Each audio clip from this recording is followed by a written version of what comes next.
Today we're going to do something oddly satisfying. We're going to window shop businesses, not Lamborghinis, not apartments with great potential and a bathroom from 1974. Actual websites, actual online businesses. The kind of stuff people build, run, and then put on the internet like, yeah, I'm done with this. Someone else take the wheel. And the place for that is Flippa. Now, quick disclaimer. I'm not making this video because I'm about to buy 10 sites and become the mysterious CEO of Random Calendar Empire. I'm analyzing the marketplace the same way you'd analyze a city by walking through its neighborhoods. You see what's thriving, what's sketchy, what's overpriced, what's genius, and what's basically a cardboard house painted gold. So here's the exact filter set I use today.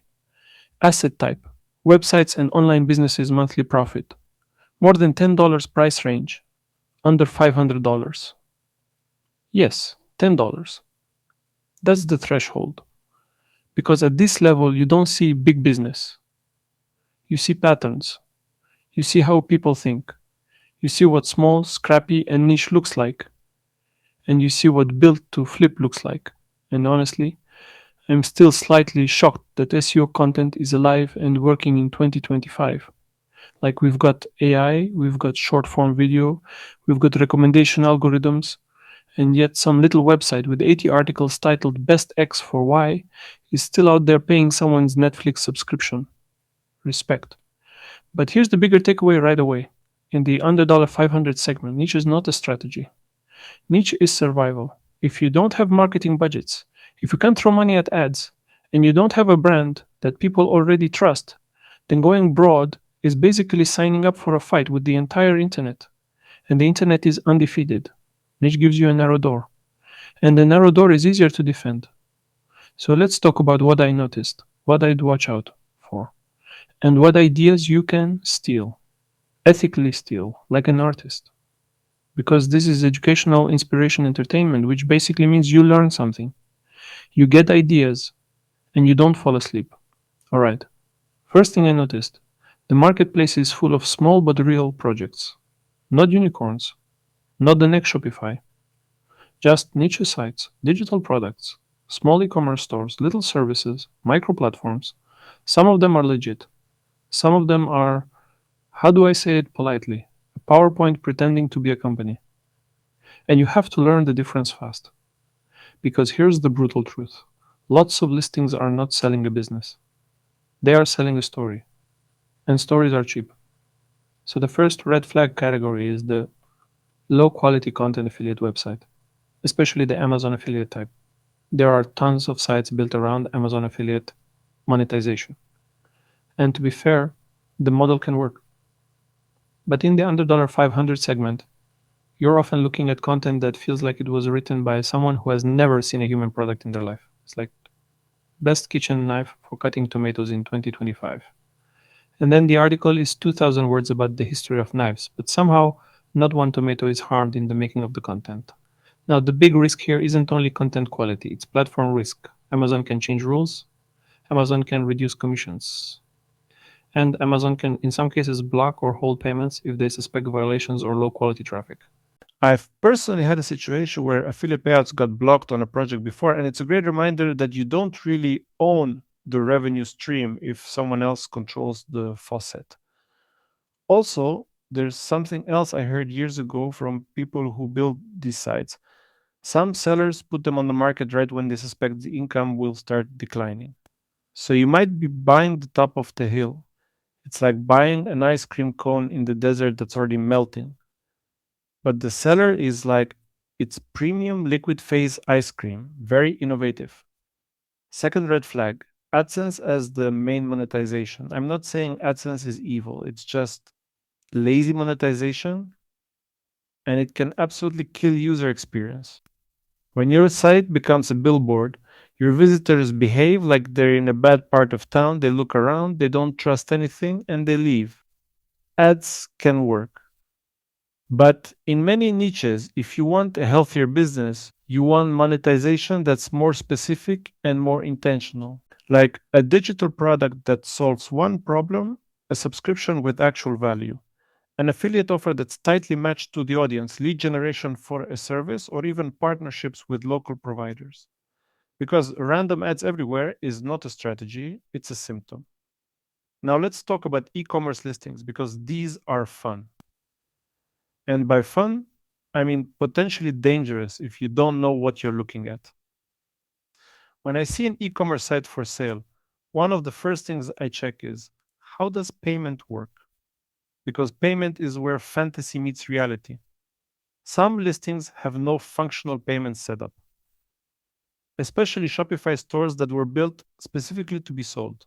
You'll see a clean theme, some products, maybe a tiny bit of traffic, and the checkout is basically sorry. This store can't accept payments right now. That's not necessarily a scam.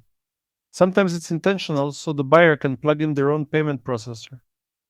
But if a listing is claiming revenue and payments aren't properly set up, then we have a math problem, a very suspicious math problem. And if I see a store that asks customers to enter card details directly on the website, like a custom checkout that collects card numbers, then I'm immediately thinking security compliance, PCI compliance, risk, serious risk, because setting up direct card processing safely is a whole adventure, and not the fun Indiana Jones adventure. More like a paperwork in the ninth circle of hell adventure. Also, payment providers like Stripe can be strict with certain categories or what they consider high risk. So if the business is in a questionable area or poorly built, you might buy the store and then realize you can't easily connect mainstream payment processors, meaning you bought a car and the gas station refuses to sell you fuel. So here's the mindset shift that helped me. I'm not looking at these projects as should I buy it.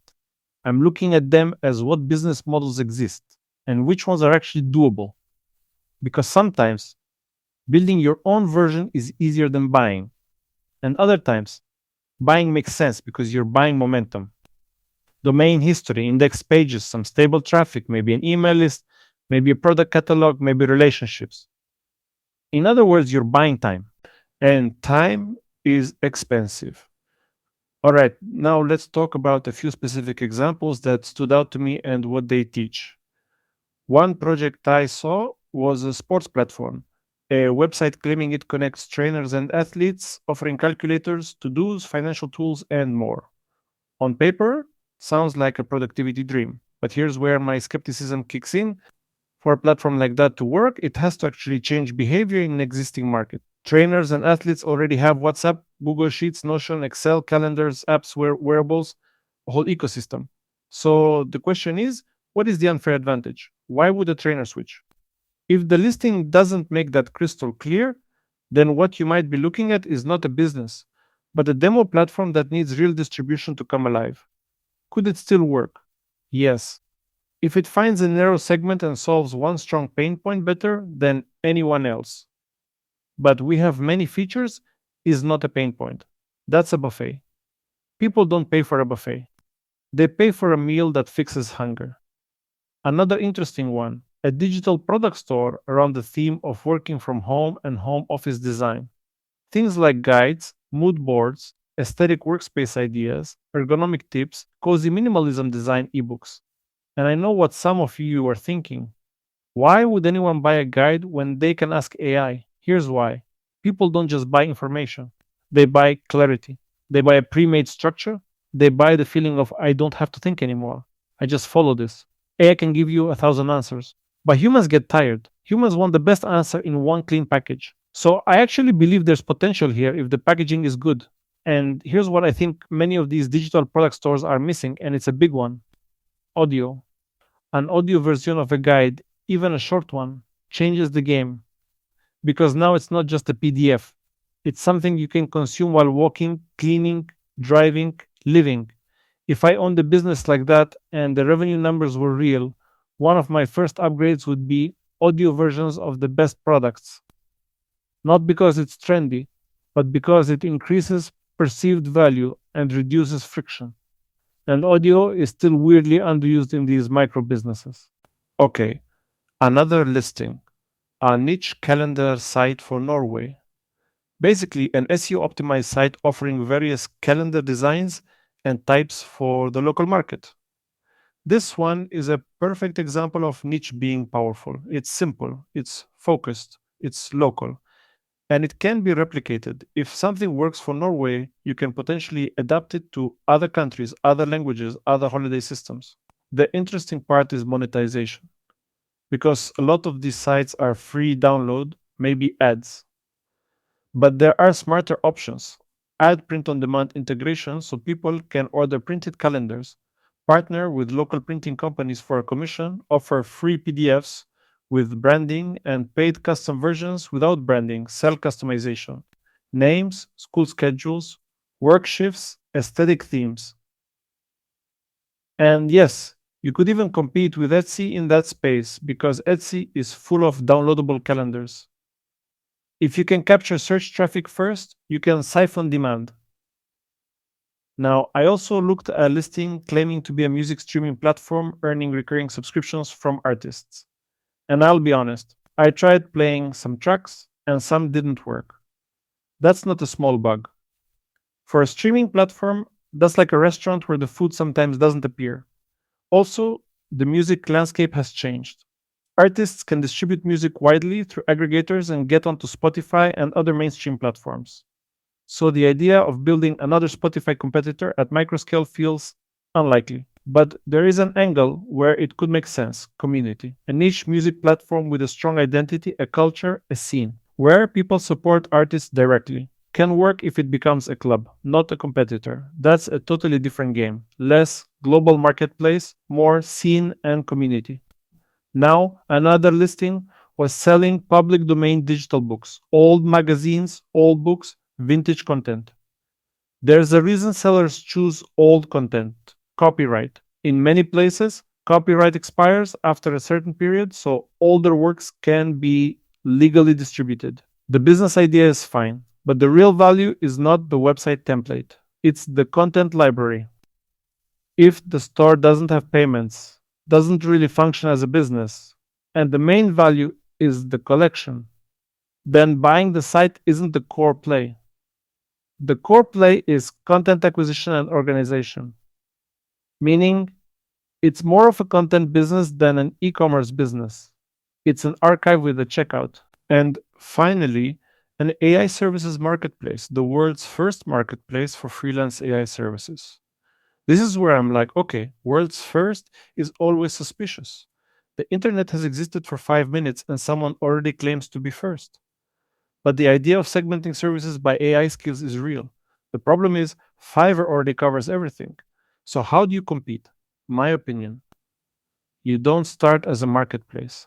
You start as a studio. You find 3 to 5 strong AI freelancers with real portfolios. You package their services. You standardize deliverables. You build trust. Then, when demand appears, you expand into a marketplace.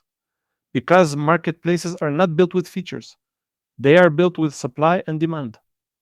And those are built with trust. Now, let's pause and zoom out. Because the most useful thing about this whole Flippa dive isn't any single listing. It's the pattern you see at the low price range. At under $500, Flippa is not a marketplace of businesses. It's a marketplace of prototypes, niche experiments, and SEO projects with a pulse. Some are real. Some are built to look real. So, how do you evaluate them quickly? Here's the mental checklist I use. 1. Traffic source. Where does traffic come from? Organic? Social? Referrals? If it's paid, how sustainable is it? 2. Monetization mechanism. Is the revenue coming from something stable or is it fragile platform dependency? 3. Stability, income consistent over months or just a spike? 4. Operational effort. How many hours per week does it take to keep it alive? 5. Payment setup. If it's e-commerce, can payments actually work for you? 6. Platform risk. Amazon, Google, payment processors, copyright, policy changes. 7. What are you actually buying? A business or a starter template with a story? 8. What is unique? Domain history, index content, email list, community, brand, data, partnerships. something that cannot be copied in a weekend. Because here's the uncomfortable truth: most websites are copyable. The mode is not the code. The mode is the momentum. And momentum is the only thing you can't download. By the way, if this kind of analysis is useful, if you want more breakdowns where we explore markets, business models, and the reality behind the listings, hit like and subscribe.